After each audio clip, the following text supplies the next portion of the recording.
పట్టె మంచం మీకు, చెత్తకుండి వీడిక. పడక సుఖం మీకు, పట్టెడనం దొరకని నరకం వీడిక.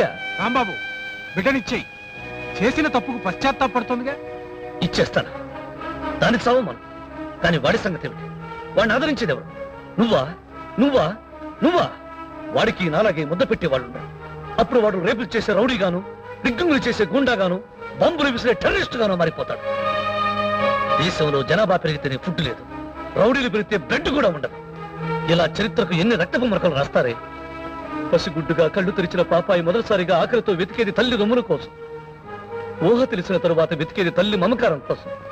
ఆ విషయాన్ని మర్చిపోయి తల్లి పాలలో తాచుపాము విషయాన్ని దాచిన జాతి మీద చెయ్యి. మీ కడుపులో పుట్టే కన్నా కడుపులోనే కుళ్ళిపోవడం మంచిది. సముద్రంలో పుట్టే బడబాగ్ని దిక్కుతోచగా తుఫాను రూపంలో ఒడ్డుకు చేరి అలసట తీర్చుకుంటుంది. అలాగే మన రాంబాబు కూడా తన గుండెల్లో ఉన్న